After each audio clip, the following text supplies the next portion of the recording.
We're in a phase that is characterized by Ukrainians succeeding on the battlefield, and the Russians, desperate to change the subject, are trying to do other things. So President Putin, knowing that he's losing on the battlefield, is calling up reserves. He is conducting these referenda in parts of Ukraine. He says he's annexing parts of Ukraine. He's reminding us that he's got nuclear weapons. His problem, of course, is that he's losing on the battlefield. His soldiers are dropping their weapons in the northern part of Ukraine where they're fighting. They are abandoning their tanks. They are running away from the oncoming Ukrainian military soldiers. And so President Putin has a real problem on the battlefield. So he's trying to change it up. So far, unsuccessfully. His attempt to recruit more soldiers is failing. His attempt to placate the people on his right in Russian politics is failing. He sees the people in Russia fleeing the country.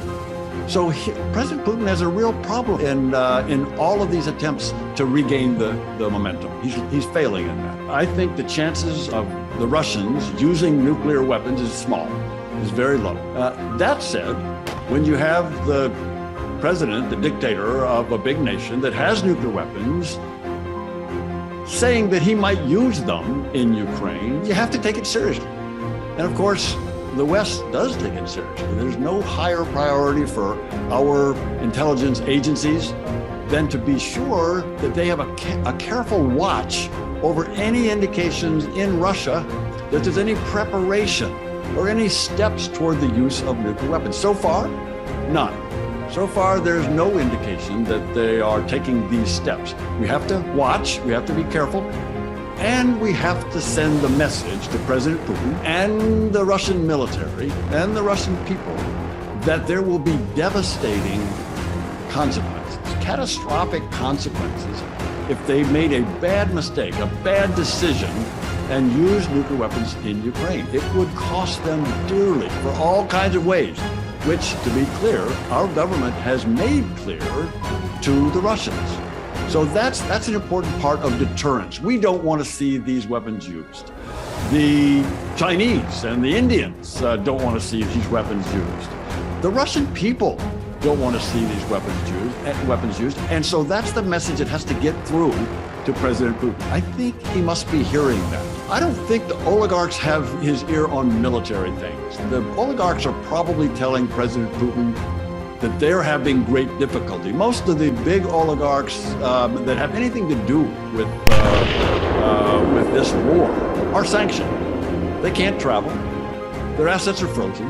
Their families can't travel. Their children can't go to school in England or in Great Britain or in the United States or wherever.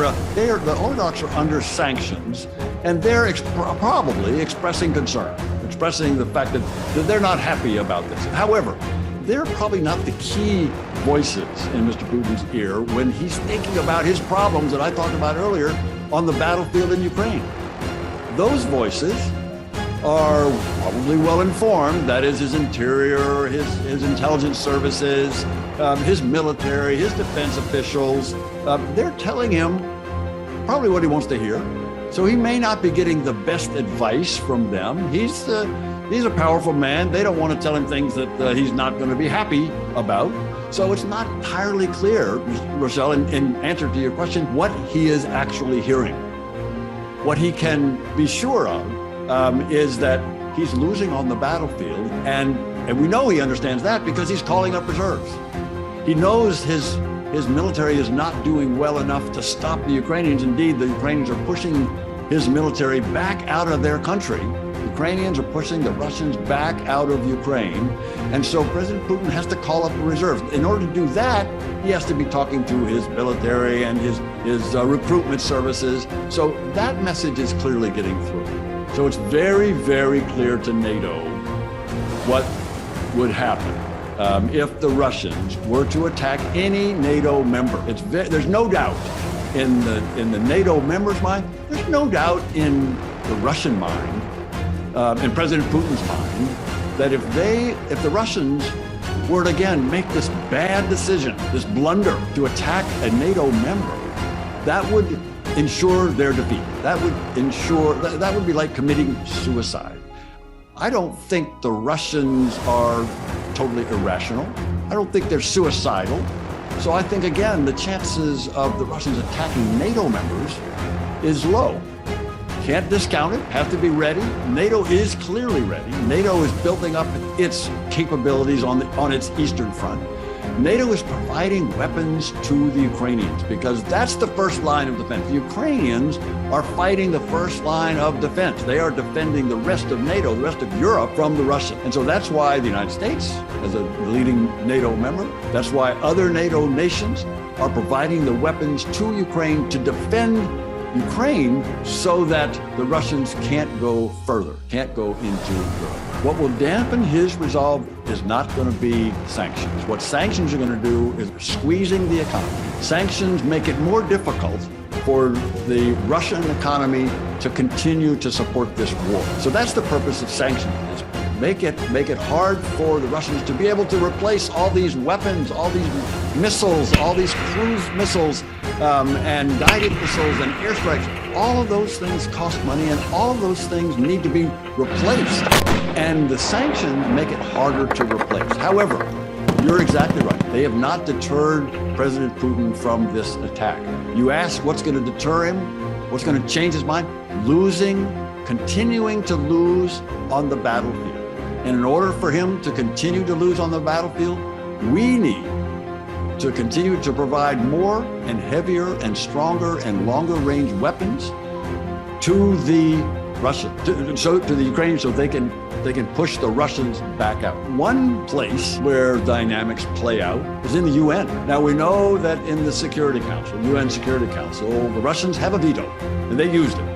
So that they can stop action there, but they can't stop action in the General Assembly, the United Nations General Assembly, where there have been a series of votes to indicate this dynamic that you're asking about, the dynamic in the rest of the world about where nations stand.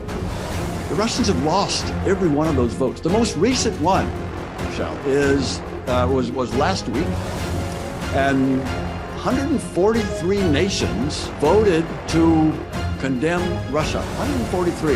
There were 5 nations that supported Russia. 4 nations plus Russia that supported the Russian attack on Ukraine. So 143 to 5. Now, there were some abstentions. Some 38 nations abstained. But it's very interesting.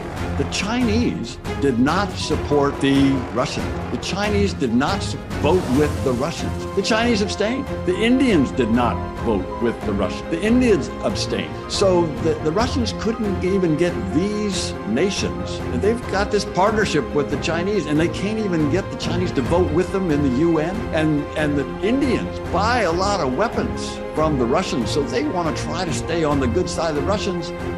And they didn't support the Russians in the UN.